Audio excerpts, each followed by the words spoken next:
Hello, everyone. Welcome to another episode of Q&A about business, innovation, and managing life. Let's see. See a question here from Kathy.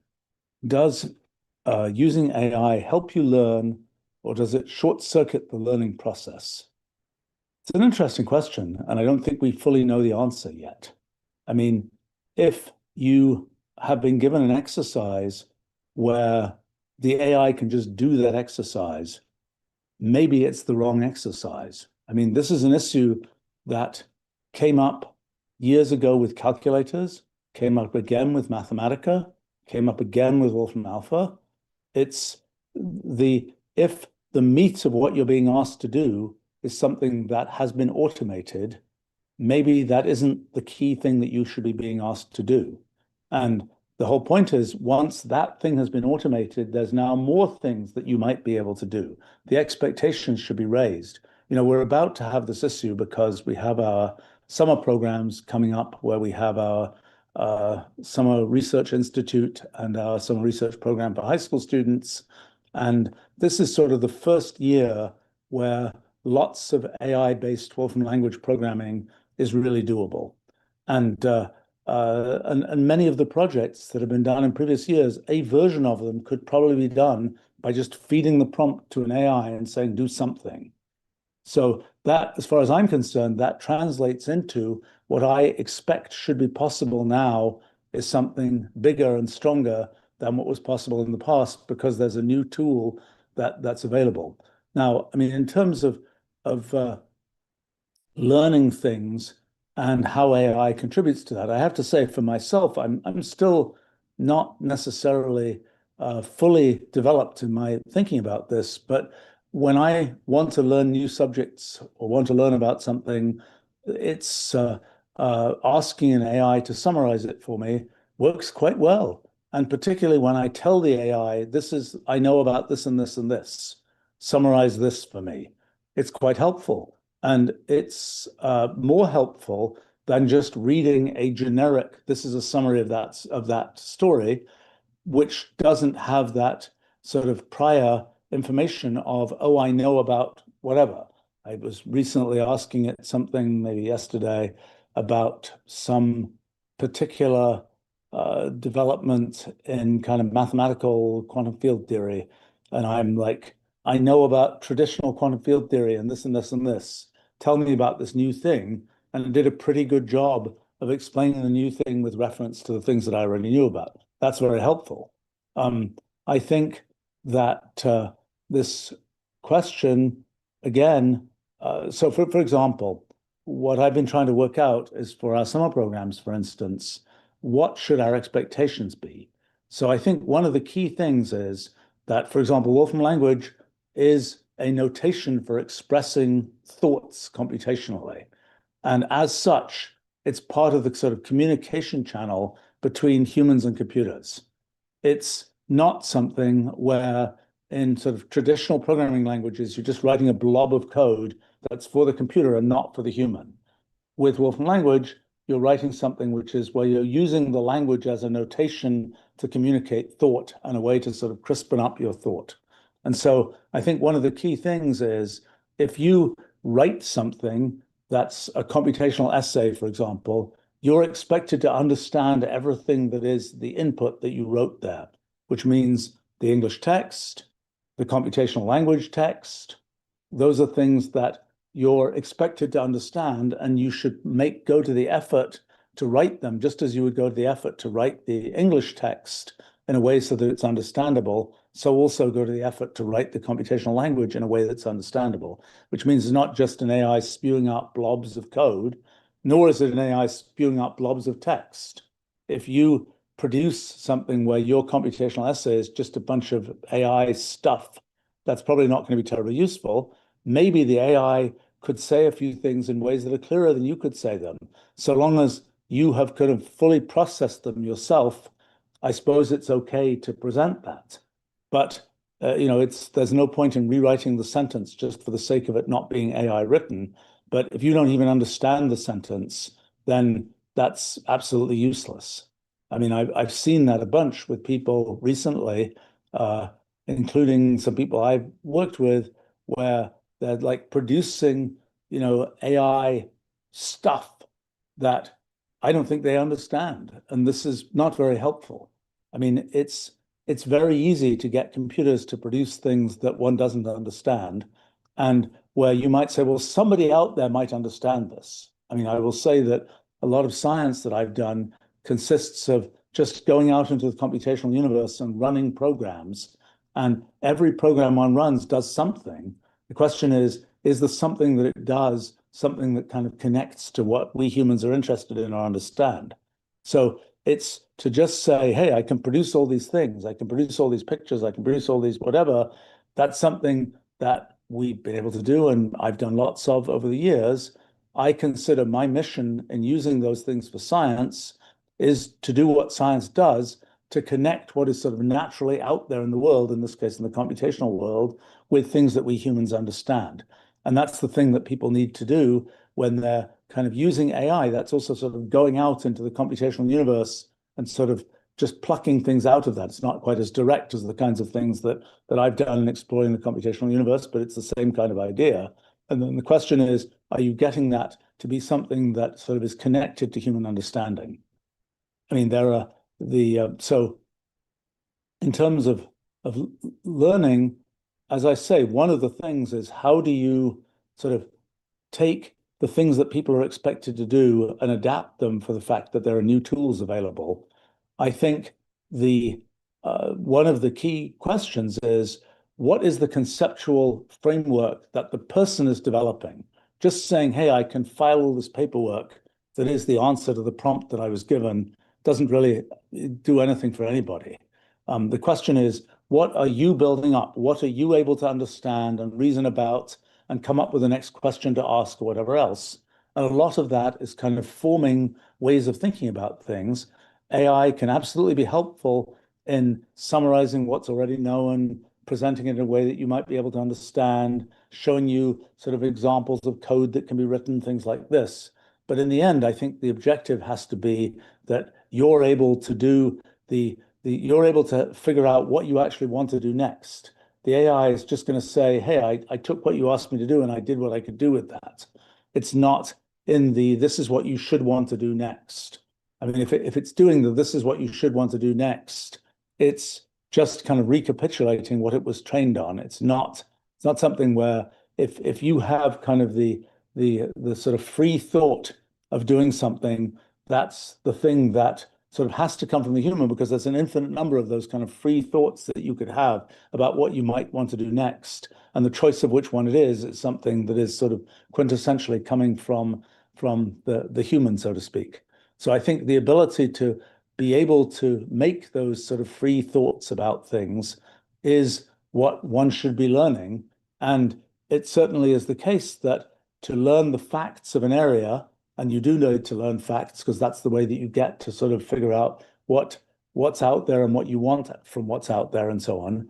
But learning those facts, AIs can certainly help you to get sort of versions of those facts in forms that are more palatable to you and so on, and be able to drill down to find the facts at all from sort of searching the web and digesting what's on the web and digesting what's in training data and things like this. But I think the thing is, from that stuff, how do you fit the things that the AI is telling you into a conceptual framework that you really have your arms wrapped around?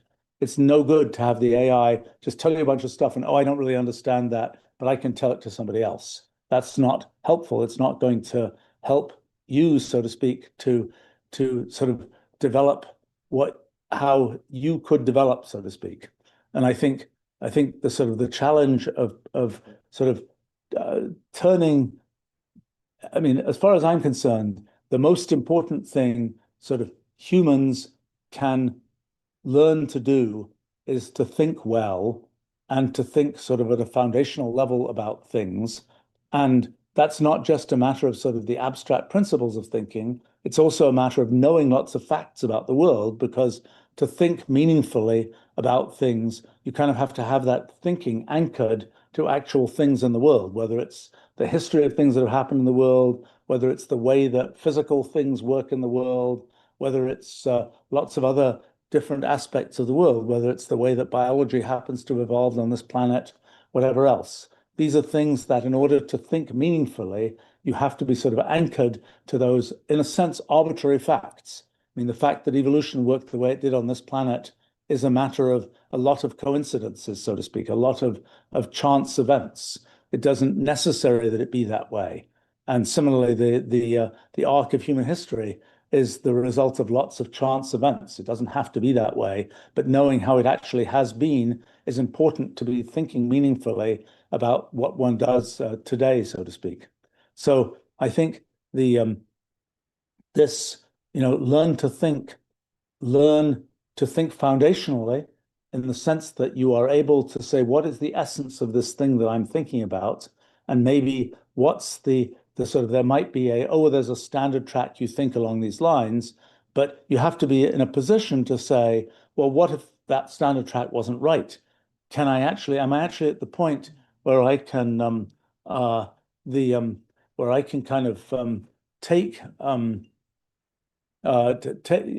get so where I could redirect it if that really wasn't the right thing, or am I, do I not have the kind of force of thinking necessary to do that redirection?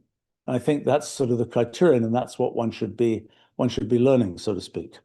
The it's so so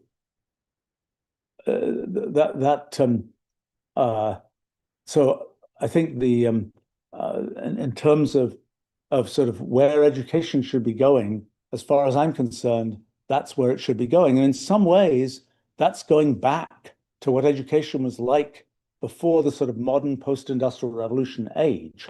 I mean, education was often about, learning about philosophy, rote learning, in some cases, facts about things, but at least learning facts about things. And then, some part of what education turned into was something that is much more, can you do these sort of mechanical kinds of things and so on, and the and what and that seems like it's the thing that now a lot of those mechanical things can be automated, and so we're back to the very human things that education can achieve. Anyway, a few thoughts about that.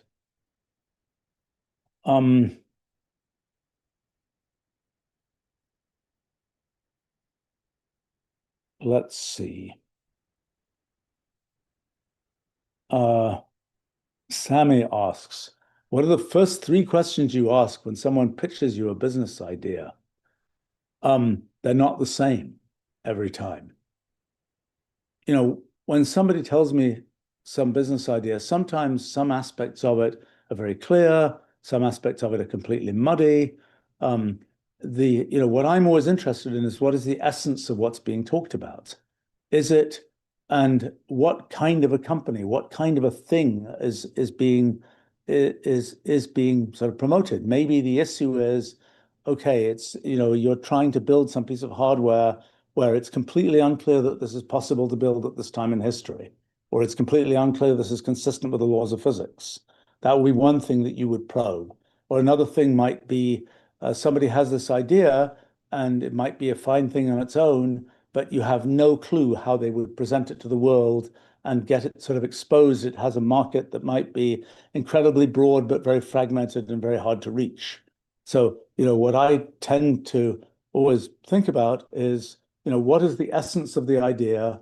What also sometimes the people who are presenting the idea, it'll be very clear what their capabilities are. And it's kind of silly to ask somebody where you can plainly tell that they're highly capable in some particular area, and other ones where you might say to somebody who's got some plan that involves organizing this whole complicated thing. It's like, have you ever managed anybody? Have you ever sold anything? And that might be an issue, but that's a silly question to ask if you're dealing with a third-time entrepreneur who's clearly been successful at those kinds of things in the past. So I think it's very very kind of specific to to what what you're being presented, so to speak. I mean, sometimes it's like, how on earth is this thing going to make money? Sometimes it's, how could you possibly make this work? Sometimes it's like, I don't even understand what the product is. I don't understand what you're selling. I don't understand what, these kinds of things. But other times, that's not a thing you need to ask. Okay, Sunna is asking, will you be watching or attending any of the World Cup games? The answer to that is a plain no. I don't know. I pay attention to lots of kinds of things. Sports are not something I have ever been really into, and it's not. I'm not claiming that as any superiority on my part. It's just something I've not really paid attention to. I'm not sort of don't know enough about it to care, so to speak. And and I'm not a great passive watcher of things. I feel like if I'm going to be watching something, I have to be at least sort of internalizing and thinking it through for myself and I don't really, since I know nothing about, playing soccer. I probably played it, 4 times or something when I was a kid. Probably I should have been doing it much more, but I used to sort of get out of these things because I wasn't into them at that time. So the answer to that is definitely no. Um, Sami is also asking here, when you have a big decision to make, where do you start? I mean, it's always, I think, for me, the same kind of thing. Break it down. What is the essence of what's being talked about here? And then sort of how do I sort of play the game out a few steps forwards and see what the consequences of the different possibilities, if it's do I do this or do I not do this? It's kind of like, well, okay, what are the consequences of doing that? What are the consequences of not doing that? Can I kind of game out what's going to happen? But also, I have to say it's very, very often the case that if it's, oh, do I do A? Do I not do A? Do I do A? Do I do B? And it's often presented as there are just two possibilities. But usually there aren't just two possibilities. Usually there are other sort of compromise possibilities or very different possibilities. And sometimes those are the best thing. And often when you get to the point where it's like, do I do A or do I do B? And they both seem like reasonable possibilities, but they seem mutually exclusive. That's a time when you should think about, is there an option C that gets you the essence of what both A and B would have got you, but it's in a slightly different direction. I mean, I think that's um, uh, and I suppose sometimes when I like to, there's some decision to be made. I make lots of decisions. I make decisions quite quickly, and I'm, quite, I've made enough decisions in my life that sort of it's like make the decision, move on. Don't spend all your time thinking about kind of, oh, did I make the right decision? Sometimes, sometimes even many years later, it will be like, let's sort of do the post-mortem. Was that in fact the right decision? Usually you never know. Usually, I could say, if I'd made different decisions in my life, I'd still be a physics professor at Caltech, or something like this, 40 something years, 45 years later or whatever. Well, would that have been a good thing to do? I don't know.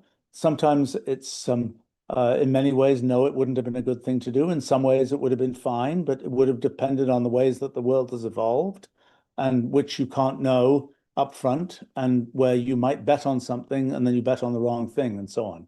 So I think it's worth learning from past decisions and things you might consider mistakes. It's not worth sort of agonizing at the time if you can stop yourself psychologically from doing that.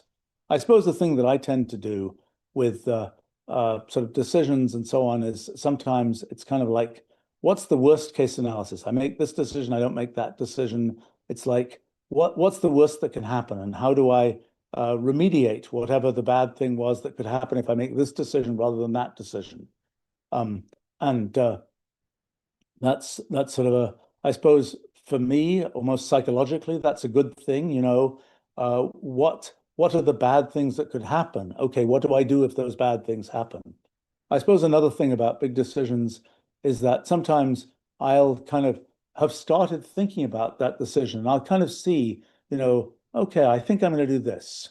And then it's like, how do I feel about that? After, a few days, a week, longer, does that really ring true, or was that just something that I, don't really believe in? I'll give you a very trivial example of that, is with things like book covers, very trivial kind of level of decision. But it's kind of like, well, sometimes it'll be like, okay, we're looking at this, and yeah, that one looks pretty good.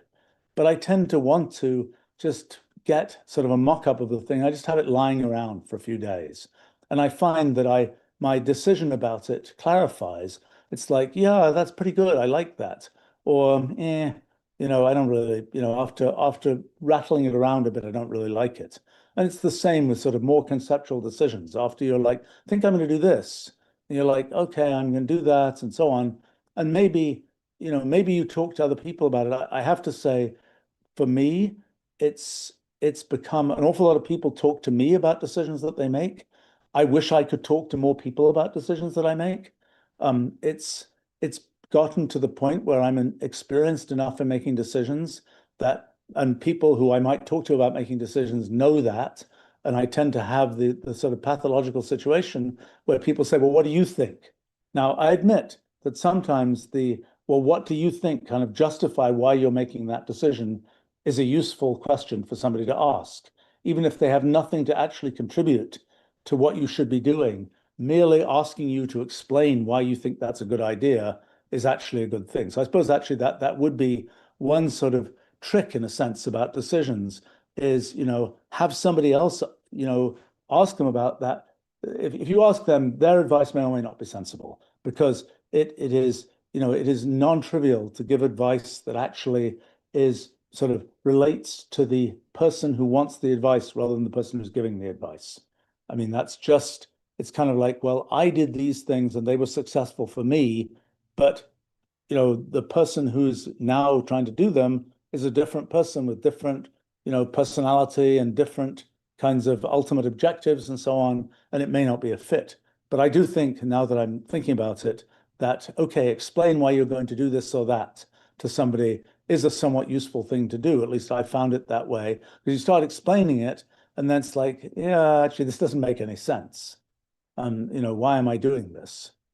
So I suppose that would be one answer to that. Reflection asks, how much is profit involved in decisions? For me, probably not as much as it should be. I mean, as somebody who's run a company for 40 years now, it's, you have to be practical enough to have the company make a living, so to speak.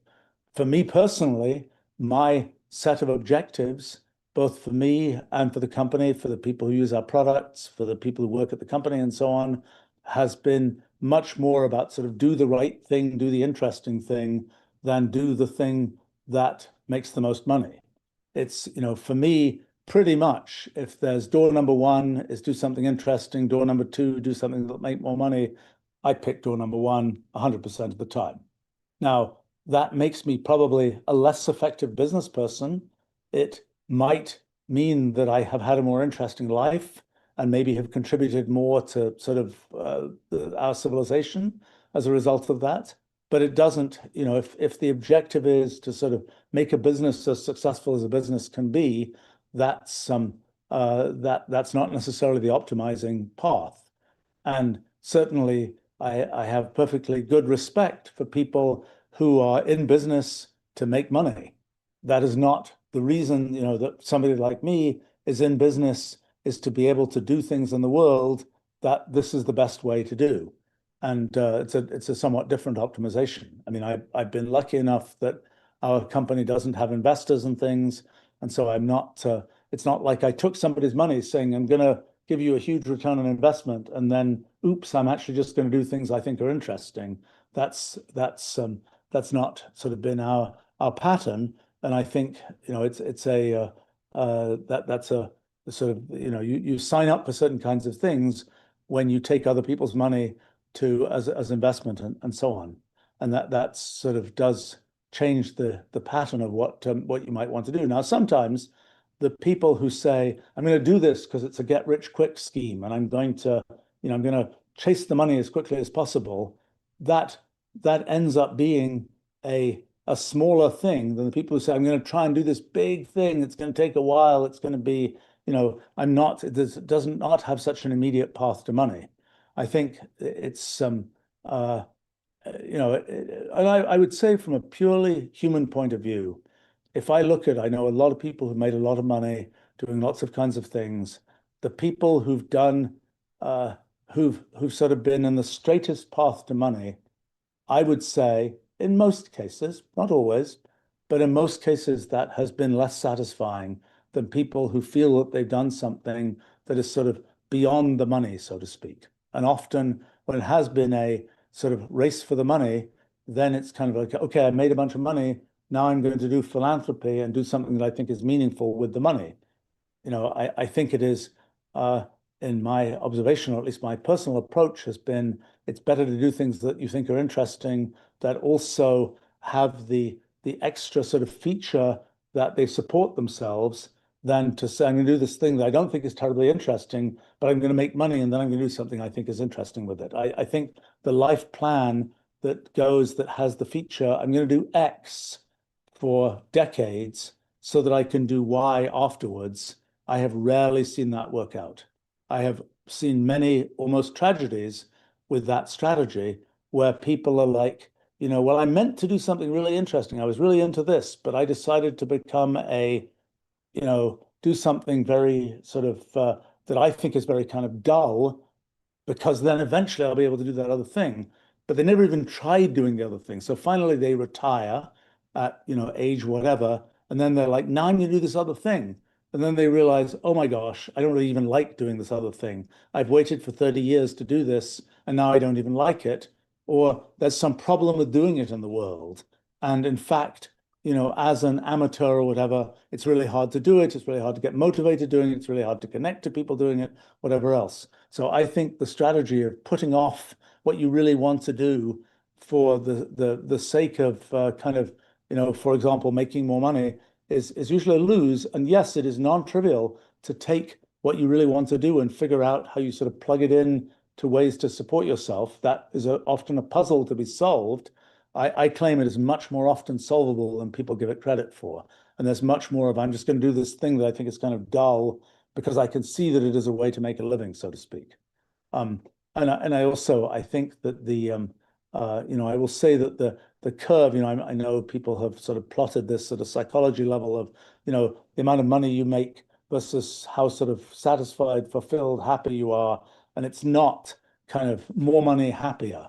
And that's certainly been my personal observation, that there's all sorts of negative values of money that creep in to do with, well, interactions with the world, interactions with other people, sort of expectations you set for yourself and so on. But there's positive value to money that allows you to kind of spend your time doing what you want to do rather than spending it doing things that you don't want to do, which if you have money to pay other people to do those things, that's a win. And also just the ability to do things where there's some project that's going to take a bunch of resources, and you can either go spend a decade going around the world kind of asking other people to put up the money to do this thing that you want to do, or just spend your own money on it. And if it fails, it's just your problem. It's not, you don't have to explain to other people, oh, it's not going to fail, it's not going to fail. You just have to explain that to yourself. Let's see. Okay. Dr. Med is asking, can you put into words what things make you like or dislike a book cover before making a final decision? Ooh, good question. I mean, a lot of there's a certain mood that different book covers produce. And it's like, is this book kind of a very erudite academic kind of thing? Is it a thing for the masses?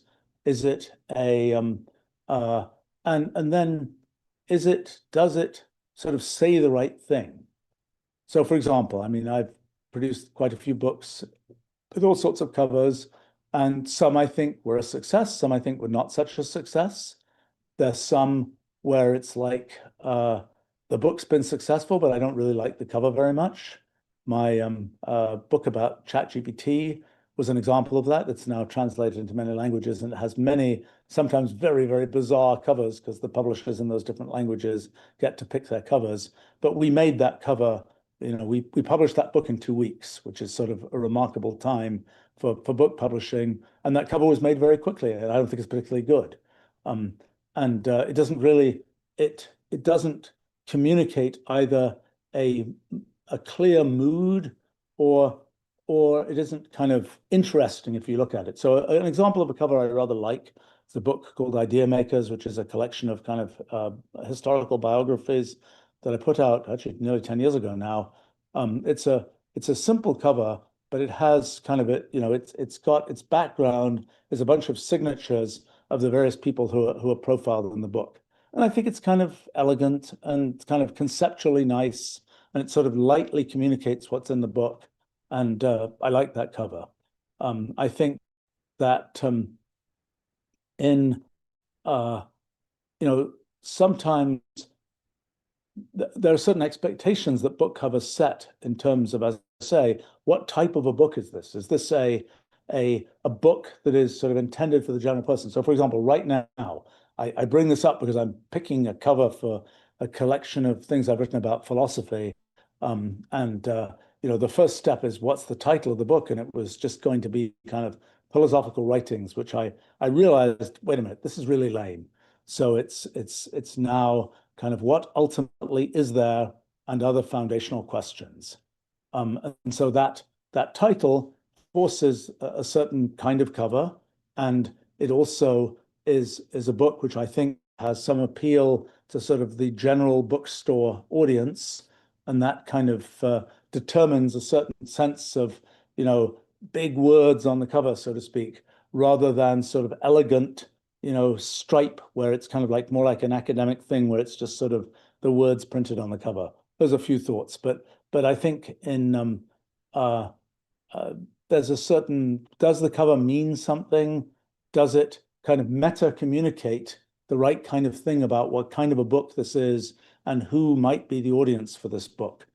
And, I suppose a big no-no as far as I'm concerned is, wait a minute, this cover has something on it that's just means the wrong thing. It's just a piece of sort of clip art that somebody put on there, and it's like, yes, but this book is really about something completely different.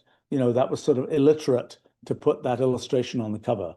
And I've certainly seen plenty of books where I can tell, somebody, some publishing company or something just sort of said, well, I think I know roughly what this is. And they picked up one word from the cover and they sort of keyed in on that.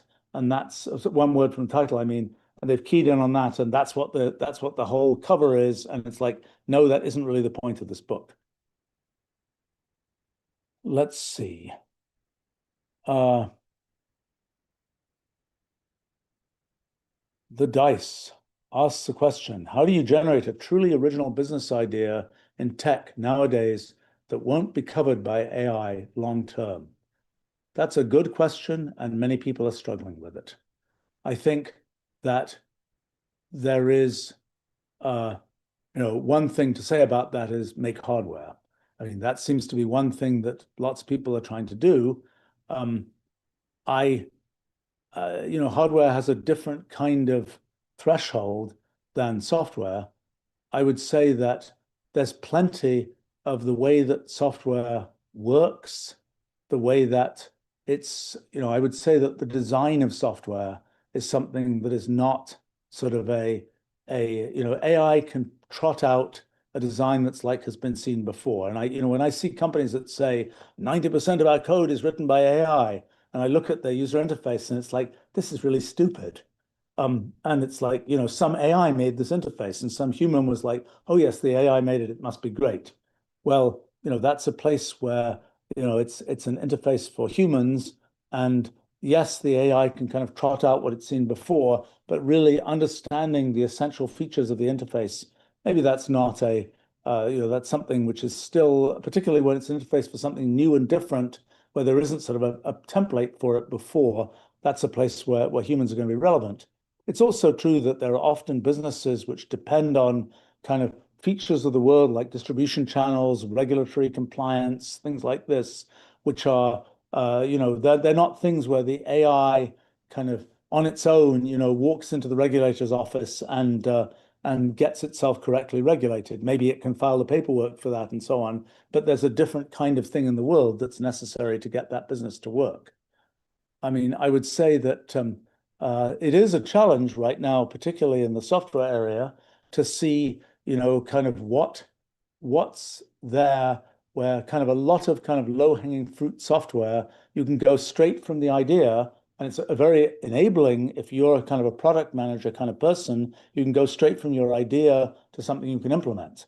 I mean, this is what we have enabled with Wolfram Language for the last, nearly 4 decades, that people who have kind of a technical idea, a kind of computationally formulatable idea, can, if they're using our technology and they're fluent in it, can go from that idea to working out that idea in a very automated way. That's something which, for people who are doing sort of more general product management and building sort of, in a sense, less technical kinds of things, are now able to do with AI. And that's terrific. But then it puts more pressure, in a sense, on, well, it has to actually be a good idea. It's really the idea that counts. The simple, oh yeah, just make a website that does that, is, has become much more straightforward. I mean, I'm sure, if Twitter was being made today, you could have an AI make that basic website its original form. I mean, it's got much fancier later, very easily, but you just have to have the idea of doing it. And you have to, sort of realize that that wasn't kind of a crazy thing, which it looked like to many people at the beginning. So it's, I would say my general point about ideas in tech is do something where you know about it. Do something where you want to use it. Whenever I see people who say, I'm going to start this company, it's going to make this thing that I think there are other people who are going to use. I've done a business school study, and I think there are people who want to use this. You say, well, are you one of them? No, it's not me. It's I'm making it for the customers type thing. I find what I've seen, that rarely works. It's much more, there's a thing that I'm interested in. I really wish this product existed. I'm going to go build it for myself and for the world. That's a much more successful premise for things. Plus, you've already got potentially years of pent-up experience in thinking about that particular kind of thing. It gives you a big advantage relative to everybody else in the world who just picked up their AI that morning and are now trying to implement the thing. So, I know for myself, that's very much the case. I built Wolfram Language and Wolfram Alpha and so on because I wanted to have them. And I'm a big user of particularly Wolfram Language. That's a driver for both being motivated to build it, knowing what to build, and being able to kind of have the right sort of picture about what to do strategically going forward, is because I'm a user, so to speak. I'm not just saying I'm making it for other people. I don't really know what they want. Let's see. Trey is asking, how much does design matter in whether a product succeeds? I mean, I think it matters a lot, but there are certainly examples where the design has been crummy and the product succeeds despite it. I mean, I think that if the functionality is strong enough, then maybe you can succeed in spite of bad design. But I think that good design certainly helps. Now, there are different kinds of design. There's functional design, and there's essentially industrial design, graphic design, and so on. I would say that there are products and product categories where the sort of industrial graphic design side of things, the people in that domain, frankly, don't notice. And it's always frustrating to somebody like me who pays attention to that kind of design. But it's I don't know if it's, for example, some kinds of, I don't know, academic books, for example, they look cruddy, and yet that's fine. The target audience doesn't even notice. And to me, it's like that's a horrible piece of graphic design. But it's like, it's okay. It's got the right content inside it. It's all good. Now, would it do better if it had better graphic design? I'm not sure it would make so much of a difference. But then there are other cases where, the way people think about a product is affected by its design. I mean, there's a certain meta communication about design. I think it's less true today than it was in the past. But if you go to a company's website and the thing looks really crummy and looks like it was built in the 1990s or something, then you think something about that company. Whereas if the design is sometimes if it's very kind of it's very flashy, it can defeat itself. But it has a certain meta communication. I mean, it's I remember when one of my kids was quite young, talking about things like design. It was like uh, it was, why should I learn to handwrite things? I can just type anything I want. And I made the point that if somebody sort of sees your handwriting or signature or whatever else it is, there's a certain sort of meta communication about you that it makes. And I said, I forget the exact age, but the meta communication that it makes about you is that you're 8 years old or something. Um, and that at the time with that particular individual convinced a little bit more development of, oh, maybe I should learn to write in a way that doesn't look like I'm 8 years old type thing. And I think it's the same thing with companies and sort of graphic design for products, that as a meta communication, somebody put the effort into making this a nice design and so on. And that means, well, I should probably take this product more seriously as something that it would be worth looking at. Let's see. Avery asks, how do you decide when to build what customers are asking for versus introducing something they didn't know they needed? Well, I may be very bad at this level because I build things that I think should exist and that I think will be useful to people because I know they will be useful to me. I certainly know people who say, go ask the customers what they want. I would say that my experience has been that the customers usually don't know what they want, because if they'd be starting companies and building the things if they really, really knew what they wanted. It's just like, give me, they say that sometimes it's much better to watch what people actually do with a product than to ask them what they want. In other words, if you see that they always do this and they always get confused about that, those are things you should pay attention to.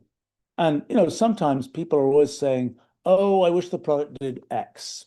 You should listen to that. Once they know the product and they have some idea what it should do, then have it be it should do X. I can tell a story about my late friend Dick Feynman, well-known physicist. When I was first working on building kind of mathematical computation systems, early 1980s, and late 1970s actually, Dick Feynman had all sorts of opinions about that. And, oh, it should do this, and you should be able to do that, and so on and so on and so on.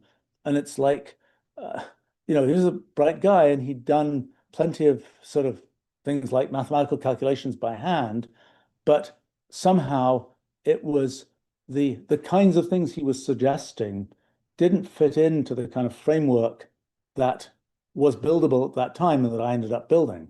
And so those kind of suggestions, they may have been, they were clever suggestions at some level, but they were clever off in some corner that wasn't relevant to the main thing that I was building.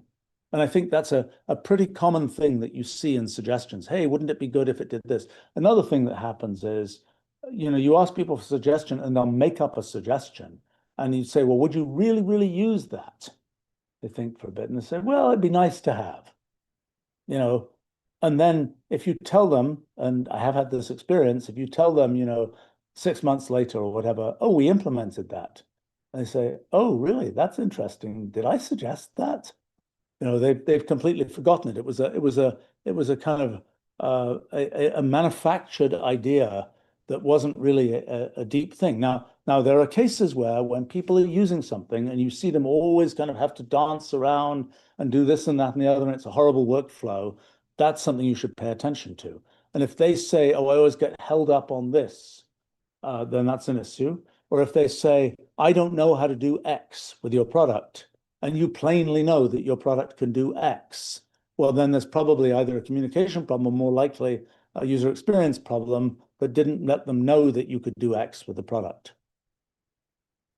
But, there are certainly people who will go and say the right way to handle things is go survey your customers, ask them what they want, and then build it, I think that's a horrible approach. I mean, maybe that is saying that that's a horrible approach is somewhat filtered by my own reason for building products, which is because I want to build the product. It's not so I make money by selling it to this or that group of people. So maybe if you're optimizing for the money, so to speak, maybe it makes sense to just go survey users and say, do you want this? Do you want that? Do you want the other thing? I mean, I suppose a version of that we've never executed, but that's somewhat common is that a company will start in a very much more services oriented way and say, we're going to do a bunch of consulting basically, and we're going to see what we end up building as part of our consulting effort, and then we're going to pull that back into what we have as a product. Can work. That works less well than I think you would expect it would work. I know for our company, we have a small consulting operation, actually two different ones, and different levels of project. And I would say that the sort of feedback from those groups of, oh, and now we're going to take what you learned from these consulting efforts and pull them into the main product has happened very rarely. It's like, well, we solved this particular problem for this particular customer, and we did it by building this particular tower, but it isn't very general. And at best, you get some kind of very dilute kind of general direction from that, but not something much more specific. At least that's my experience. Although there are companies that have emerged from, oh, we were doing consulting and we needed this particular thing, which we built for this particular customer, and then we realized everybody needs that thing, and now it turns into a product company. Let's see. XYZ is asking, what kind of business would you be excited to see someone start? I always like businesses that make use of our tech, and also businesses that make use of science we've developed. Those are always, I feel like, we built this tower, and it's like, start building from that tower. There's a lot of really cool things to be done. And there's probably been less of that done than I think should be. And those are things that I always like to see happen. And I've been an advisor to many companies that have done things like that have done all kinds of interesting things. And that always, I always like to see that. Let's see, there's a very long question here, which I'm not sure I can parse all of. I need an LLM. Boy, okay, let me read through this. It says, I'm a PhD student sitting on some new symbolic regression technology, which I hesitate to publish. Uses of it in research, and it's a little more powerful than state-of-the-art methods, but allows completely new use cases. Originally, we wanted to make it open source and then build a business around the open source. But with LLMs, we hesitate to publish the code as anybody can regenerate it in the future in a couple of prompts if the code is sucked into the training data of large companies. We want to make sure this project is viable and can be maintained long-term, meaning that at least one person needs to be paid. Would you recommend going the fully open source route or maybe a closed source GUI? What are your thoughts?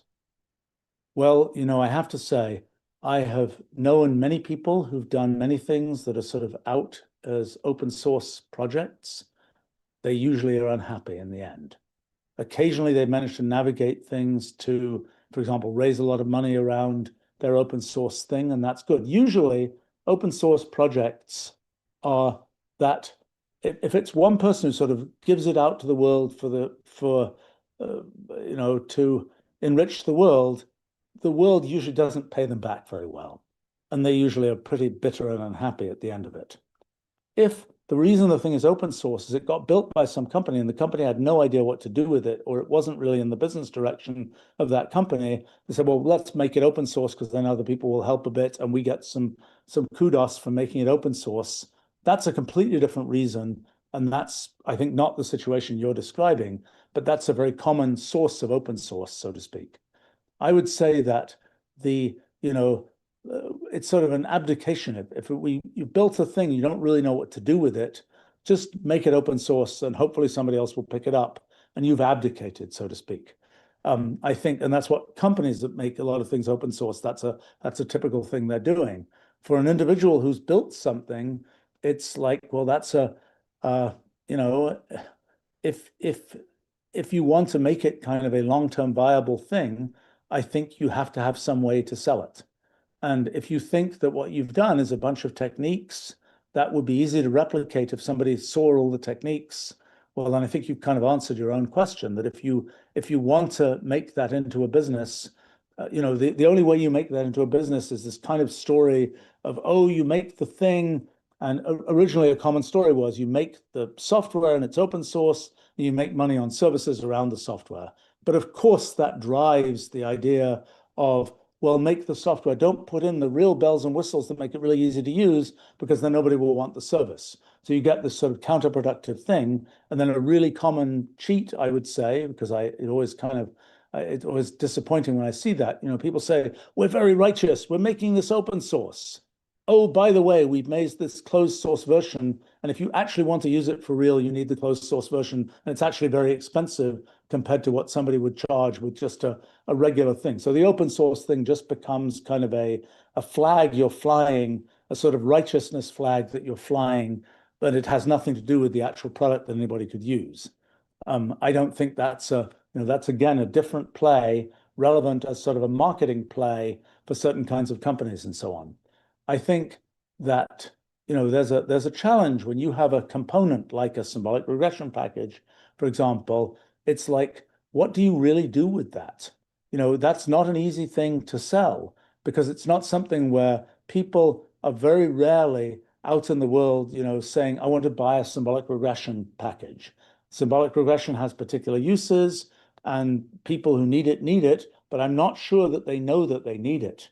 And I think that's, again, a complicated thing. So it's not obvious how if you put up the shingle that says we have this particular, in a sense, component thing, that people will flock to it. And that means that if you try to make it into a business, what you're doing is much more sort of outbound sales, where you're effectively doing consulting along with selling the thing, which is a possible model. And I think I actually know one company that does exactly that with symbolic regression, and has had a reasonable level of success selling to various large corporate clients and so on. I think that I don't think this is I don't think it's a trivial situation. If you have sort of a component thing where it isn't like everybody knows I need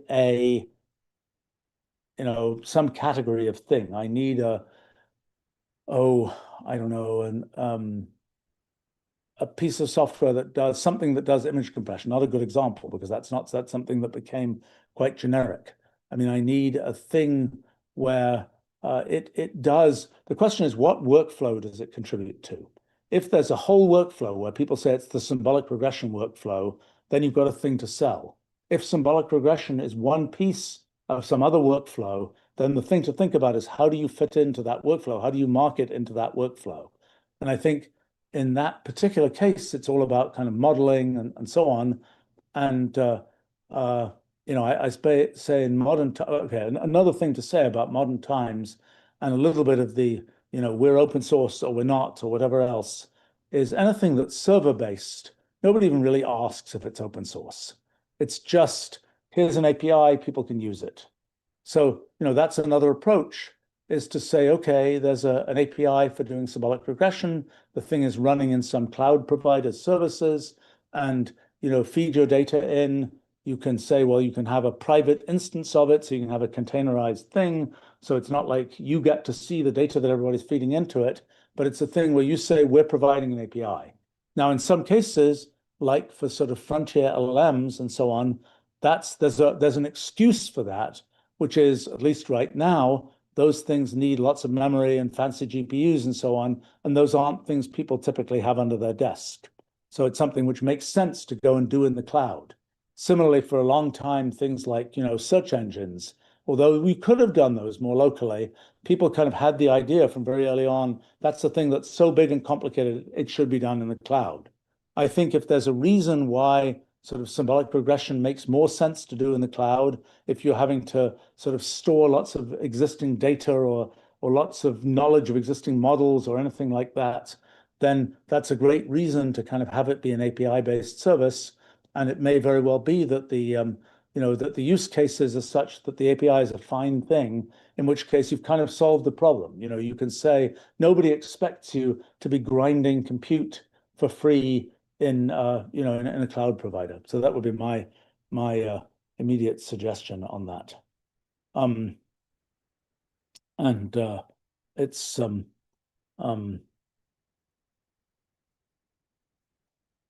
there's probably more to say about symbolic regression and how it relates to our ecosystem. I mean, the making something that plugs into Wolfram language that is a distribution channel for things like that works quite well, and that's probably a thing to think about.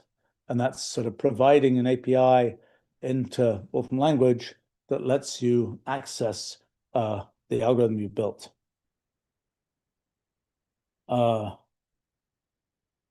Let's see. Harry asks, how did you choose where to live, or is it more that your work mostly chose it for you? Well, for me personally, the answer is my work didn't choose it for me, because I became a remote CEO in 1991. So I've been kind of free to go wherever ever since then. I mean, my wife's kind of decision procedure 25 years ago or something, when we decided to move to the Boston area, which may or may not have been a correct decision procedure, was kind of like, what's the place in the world where we kind of know more people than anywhere else? And the Boston area ended up being the winner for that. I would say that had Wolfram Alpha existed at the time when we were making that decision, I would have looked up a bunch of things that I didn't look up, like the sort of relative size of Boston and Chicago and this and that and the other. We were living in the Chicago area before that. I might have had slightly different decision making. And we also were in the, want to find a place where we can buy land, build a house, and so on. And that was that involved kind of some degree of poring over aerial photographs and trying to figure out, where are the chunks of land you can buy and so on. So my case was probably more extreme than many others. I would say in today's world, there's lots of opportunity for remote work.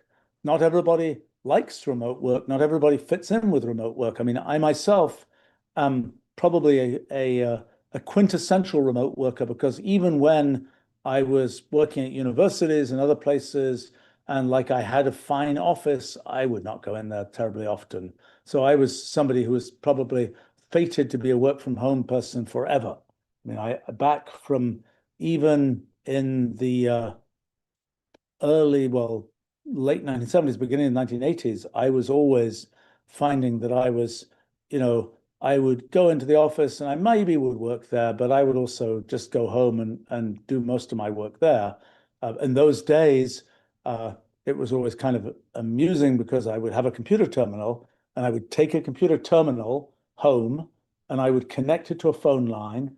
And, I was always amazed when I grew up in England, no phone calls were free. So even local phone calls cost money.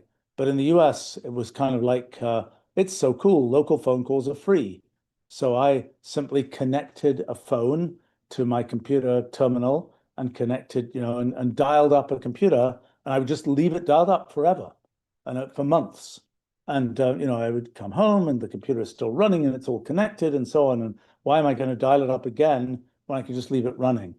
I have to say a piece of trivia story, that the person who was kind of the administrator at the theoretical physics group at Caltech, where I was working, was also the person who was sort of administrator for people like Dick Feynman and so on.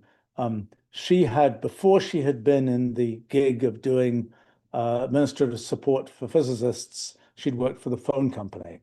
And at some point, I mentioned to her that I was doing this thing about just connecting the computer terminal, leaving it connected, and she was like horrified.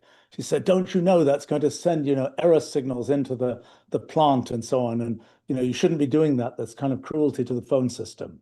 I have to say, a while later, I was a consultant at Bell Labs, and I I didn't get the vibe that this was cruelty to the phone system by that point, at least, which is only a couple of years later.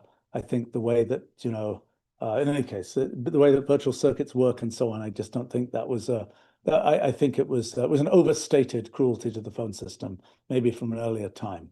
But anyway, so I think uh, if you are a person who sort of has the internal motivation and the kind of concentration to work from home, you can work, you can live anywhere you want.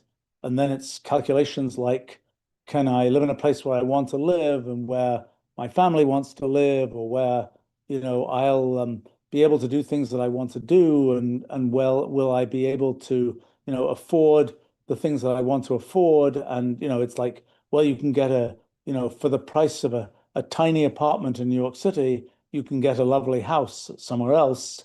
But if you really want the things that are in New York City, well, it doesn't do you any good to have a house out in the middle of nowhere, so to speak. So I think it's the it's it's a um, quite specific thing. Now, the thing that always surprises me, like I've lived in the Boston area for, what is it, since 2002. So 24 years. And two things amuse me. One is that people who are just now realizing they live in the Boston area, so you can invite me to some event that's in the Boston area.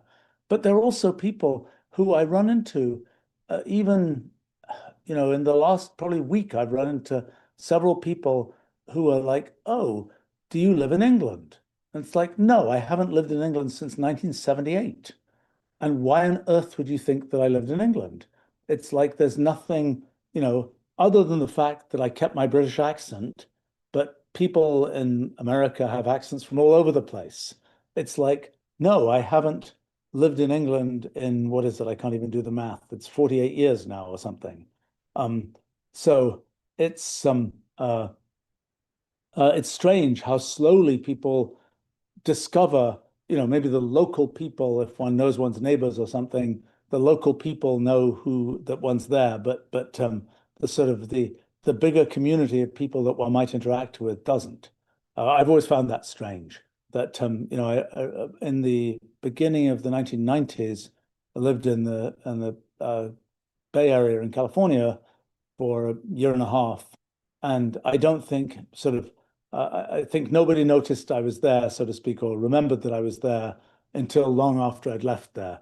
And then it's just a sort of a strange thing. Um, let's see. Uh, Daniel is asking, how do you know when you're being persistent versus simply stubborn? I suppose my main criterion is, do I really understand what the issue is? Sometimes I find with many people, including myself, that I will be adamantly, of course, it's got to be this.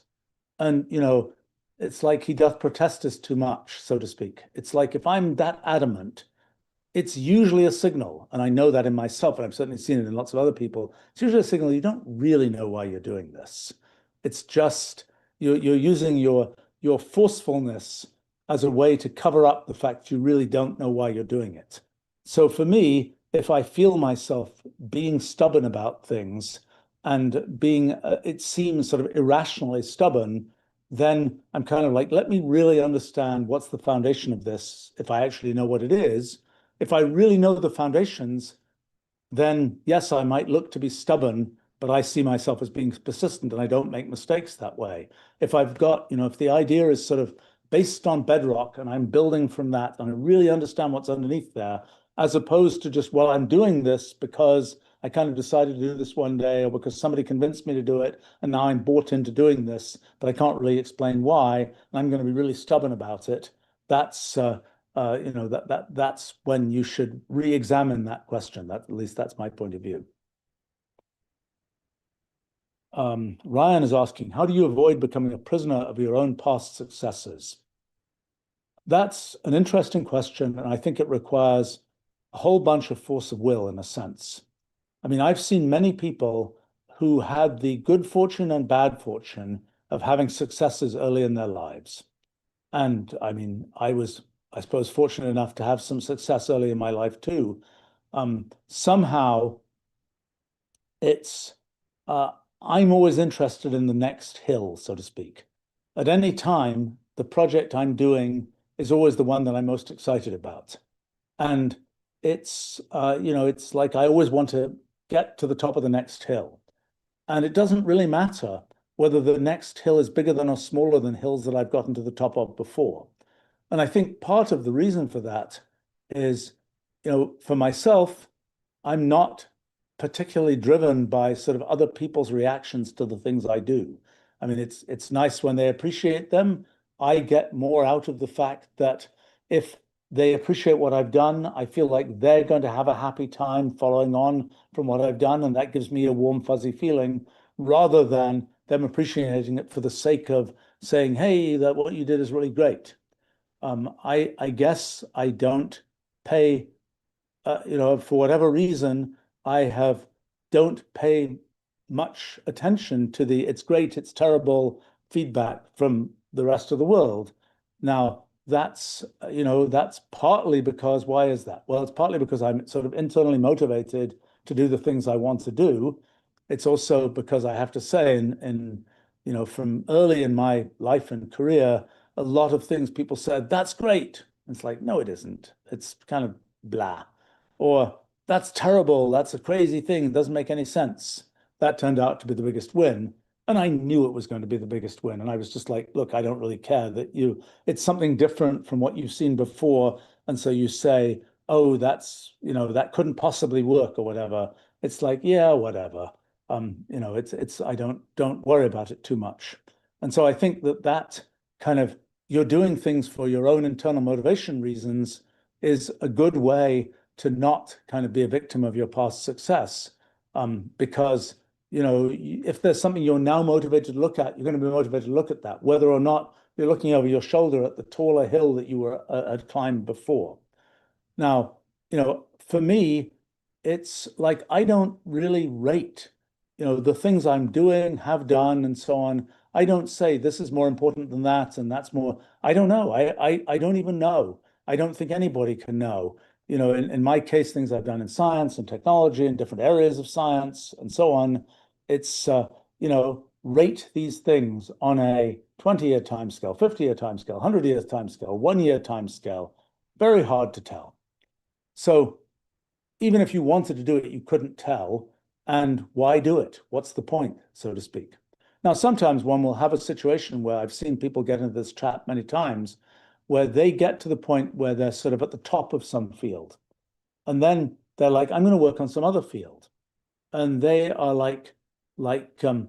they're kind of not used to climbing the hill from the bottom again.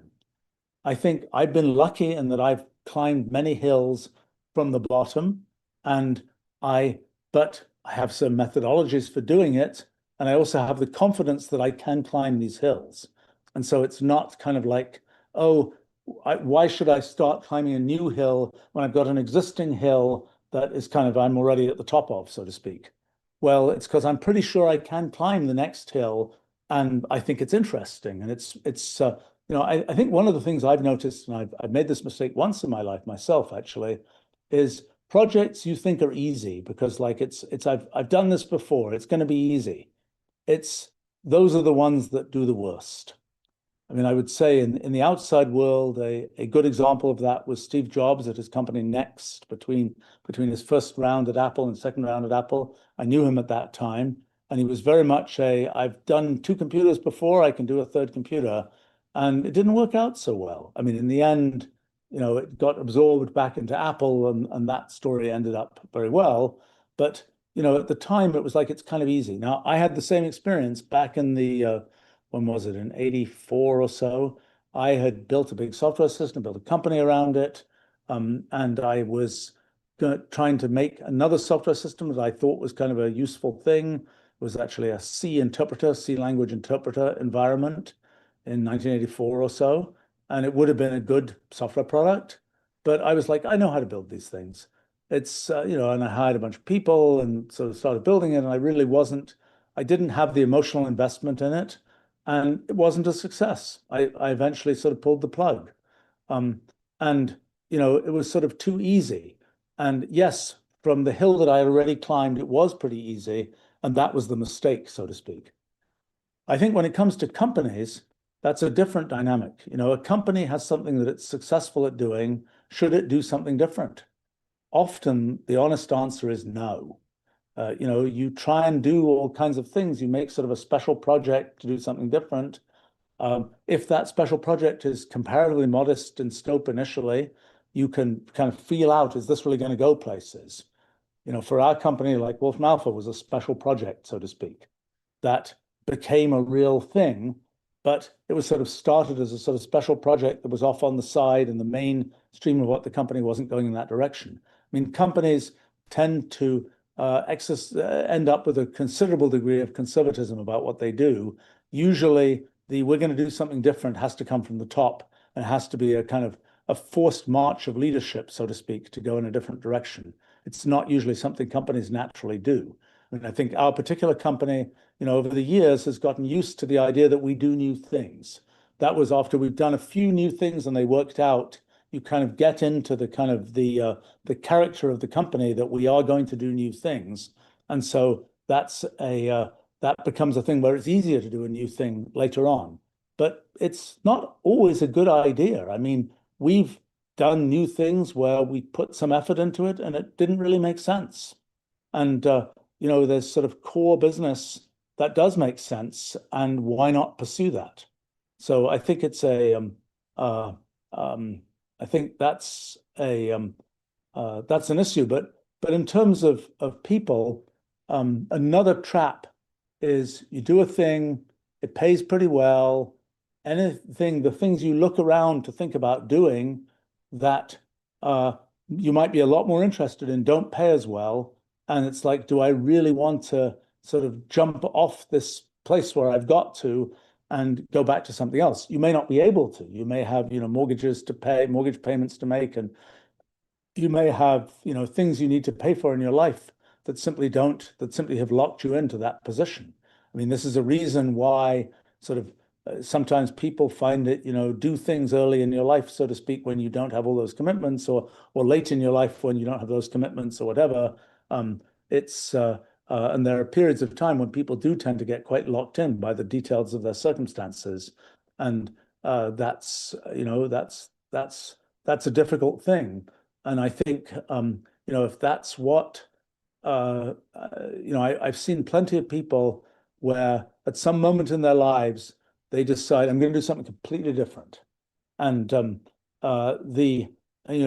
maybe they have enough savings, maybe they're whatever that they can make that jump, or maybe they simply decide, I don't care about that level of standard of living. I just want to do this other thing, or maybe the other thing involves living in a place that doesn't cost as much or whatever else. And I have to say I have usually seen that work out rather well when people in their mid-30s, mid-40s, whatever else. It's like, I'm going to do something different, or at any age actually, but I'm going to do something different. Once you've done something for a while, I think you know yourself much better, and you have a much better chance of saying, okay, if then you've decided you're going to do something different, that that you are successful and fulfilled doing it. I mean, I think that it's the same thing as people who go, to college, graduate school, whatever, and they go straight from this to that. And it's like, well, that was a natural path to go, but they don't really know quite why they're there. But if they were out in the world for a few years and then they decide, I'm going to go back to graduate school because I really care about learning about this or that thing, they often have a much better experience and much more success in that area.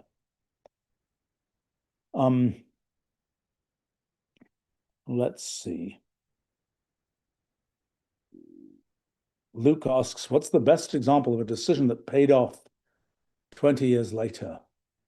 Oh gosh, I've made many decisions. One that comes to mind, I don't know why, but it's IPO season right now. I never took my company public. I thought about taking the company public in the early 90s, and we would have been able to do a fine IPO at that time. I decided not to do that. It was a good move. My life has been better for it.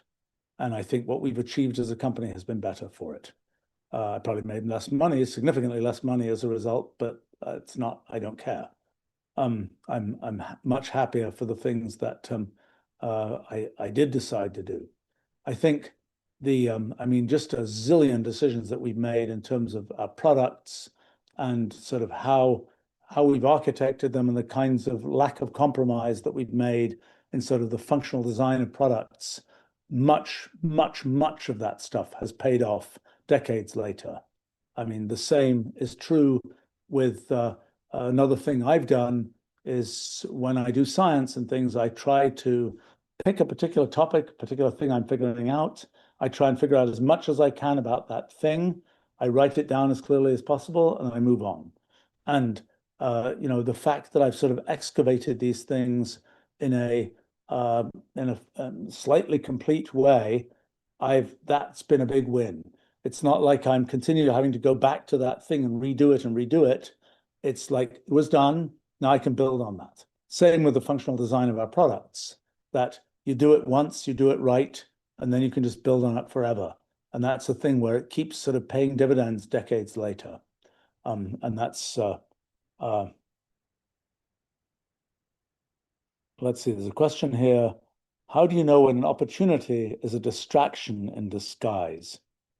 Yeah, well, those happen. You know, I try to be fairly open-minded in the sense that I'll try things. I'll meet with people. I'll do this, I'll do that. And then I kind of say, well, okay, what came out of this? And you know, when do you sort of pull the plug? When do you stop? The earlier you can stop, usually the better. But you don't want to be in a situation where it's a what if? I just wonder if I had pursued this or if I'd done that. You don't want to be in that position. You want to be like, I looked at this, it didn't make sense to me. I'm out of there. Distractions, yes, they are. It takes a considerable force of will to not get distracted, and particularly when the things you're trying to do are hard. And for me, you know, even at a sort of small scale, it's like, hey, I'll do some easy stuff here. And then by that time, it's, you know, time for me to go to sleep or whatever on a particular day. And I'm always kind of disappointed when that happens. You know, it takes kind of like you really have to dig in. You're doing something hard. It really takes kind of force of will to go and say, I'm going to do this. You have to be very motivated to do it. And I think it's, you know, it's too easy to have kind of a distraction where that takes you away from the hard thing you're supposed to do. Talking of which, I'm being reminded that I have something I'm supposed to do as part of my day job. It's I think I have to go off and do that.